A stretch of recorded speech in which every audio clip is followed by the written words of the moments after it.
got me just a little Please tell bit. the truth. Yes. Shame the devil. It depends. What? It'd be. Oh, it was me. It was definitely me. He's right. He's right.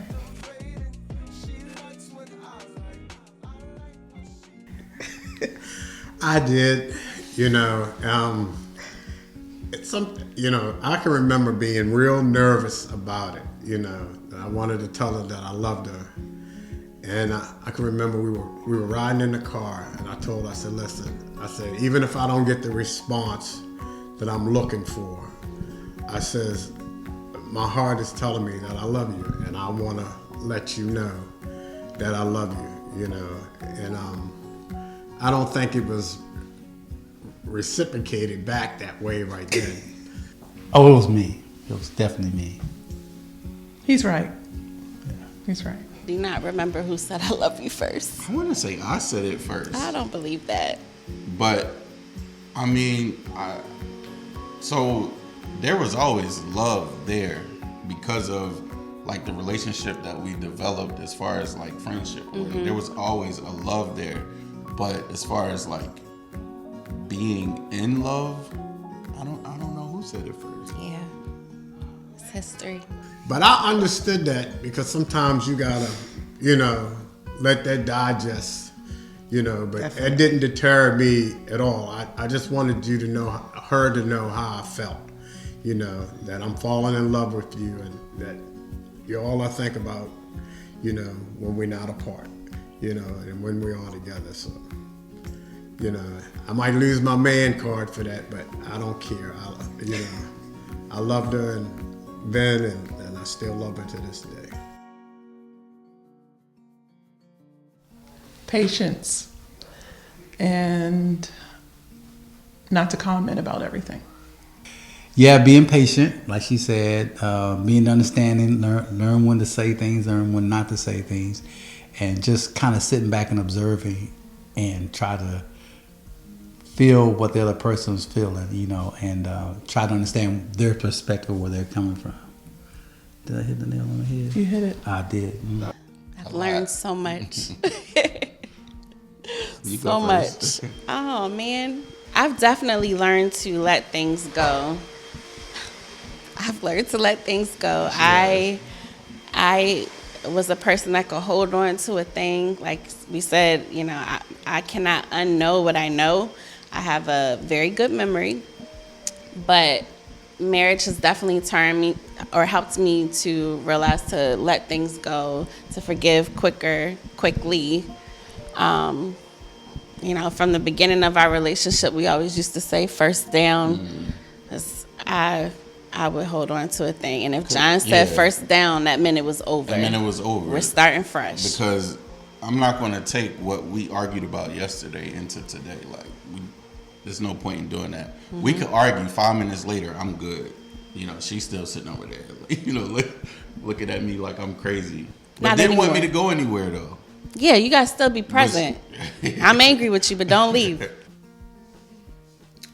I've learned that in any relationship, communication is key. Letting each other know what's on your mind without, having to cuss them out or anything like that. And just being real, upfront, real, letting him know how I feel without a lot of yelling and screaming and drama, You don't have to go that route. One thing that I've learned is that Lisa has my back. Even when she don't say nothing, I know she's there. It's something I've shared with, I have two brothers, one older, one younger. And I've always told them, I said, if I was in a bind or a crunch, I said, I couldn't count on you two guys. I said, but I know my wife would always be there for me.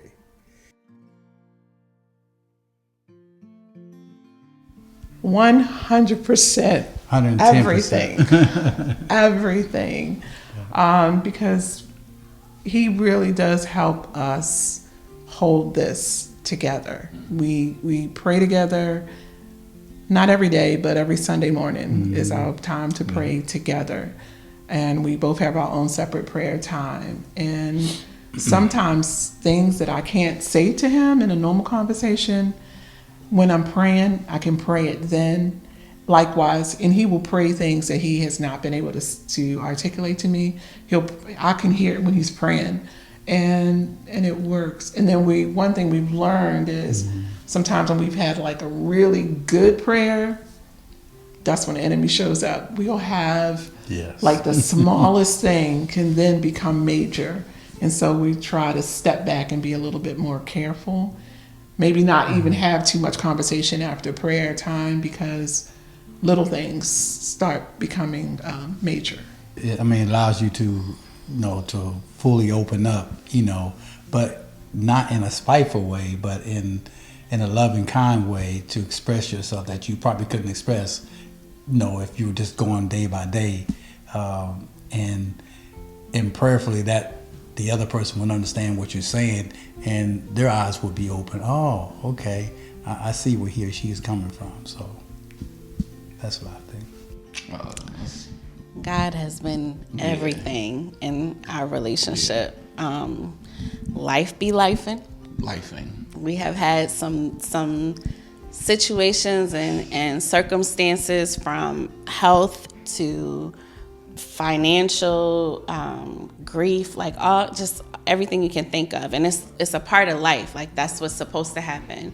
But us being on the same page spiritually and knowing like that God is the center, he's our foundation, it just helped everything. For me, number one,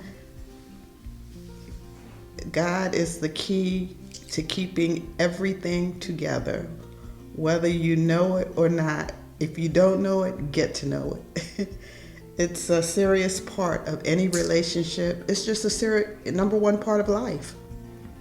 Yeah, you just gotta get in the Word, live it. Even when you fall, get back in there and keep on going. Yes, it's been number one, upmost. I don't like to bring this up, but I still remember to this day that we had a little rough patch in our marriage. Lisa was a member here at New Destiny, and I went to a different church up in Forest Hill. And when of course, that's when New Destiny had 1:00 services at the high school. So I would go to church. By the time I was getting out of church, she was just going to church. So I run home, grab my golf clubs, and go. But this one particular Sunday, I come home and there was a letter laying on the bed discussing how unhappy she was about how things was going. And so I had to put my golf clubs away, and I had to sit there and wait for her to come back, And when she came back, and I told her, I said, listen, I says, I read your letter, and I know how unhappy you are at this moment. And I says, what I need you to do, you need to contact, he's bishop now, but Pastor Allen and Dr. Sill, and make an appointment for you and I to go in to sit down and have counseling. And she said, you would do that? I said, sure I would. I says, when I told you to death do us part, for good or for bad, I said, I must do everything in my power, everything that I know to do to save my marriage. I said, I wouldn't let any stone go unturned to be able to save my marriage. I says, I'm going to go that route before I would just walk away. I'm going to do everything I know to do to save my marriage. And just letting her know that she never did make the appointment. We never did come to counseling, but things just, but in the back of my mind was always, and it's still always there. My job as her husband is to keep her happy. I'm trying to keep a smile on her face. I might not can buy you all the latest fashions and this, that, and the other, but I'm gonna do, you first. If you want a new pair of shoes, if I gotta wear my old shoes forever, that's what I'm gonna do. But I'm gonna always try to make sure that she has, and then I can have.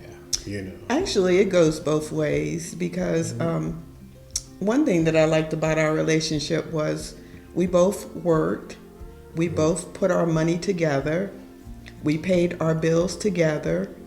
Right. We each had separate savings accounts. It was like once the bills were paid, whatever was left over, let's just split this up, and we'll just have fun off of what we have left over. Right. So that's basically how we worked it. Even with you put a little in savings, you make sure you pay your give your offering, pay your tithe. We're tithers. Mm-hmm. We really believe in that, and God will make a way for us to do the things that we want to do. Mm-hmm. And it's worked for us.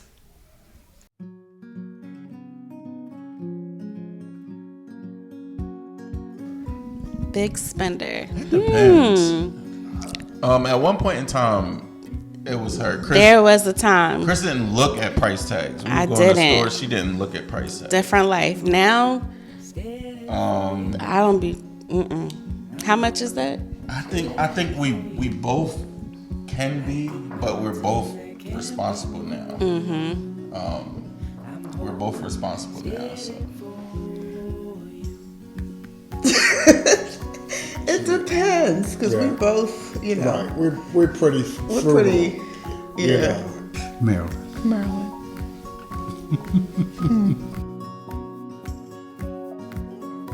Marilyn. Slightly. You in church. She got me just a little Please tell bit. the truth. Yes. Shame the devil.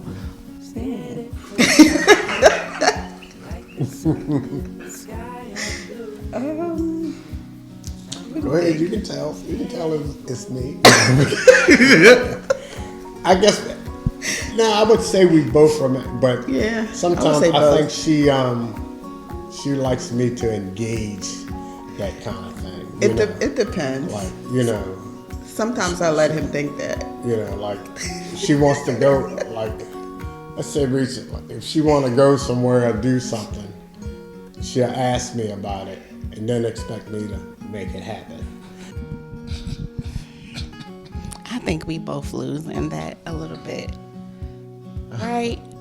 I would say.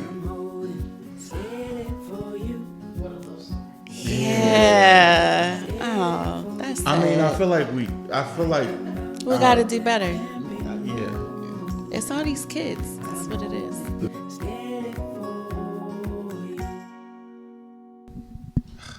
I think I'm pretty funny.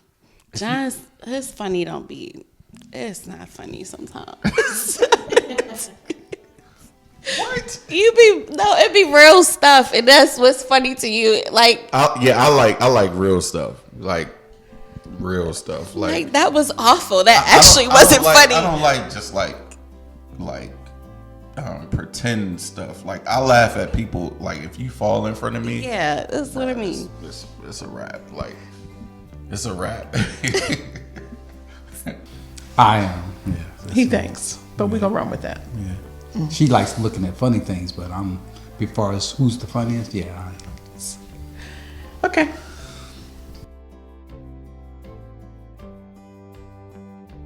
Carl. What? Yes, Carl. No. But I'm going to let you have that one. Thank you, I appreciate it. I'll let you have that one. It's probably about even. Yeah. Yeah. It's probably about even. Yeah. If you would have said who apologizes more, I would say him because he's always in trouble. Because sometimes, He's always. You got to learn to, especially as a man, I think, you learn to apologize even when you feel you're not wrong. I will still apologize if it's going, so we can move forward. I'm sorry, Me. I have grown, and I apologize more. You do. I do. I give you credit. You do. Yes. Not usually first, though. Never first. We learned you don't say never or always in marriage counseling. Almost never. Because you can't be never all the time. I said almost never.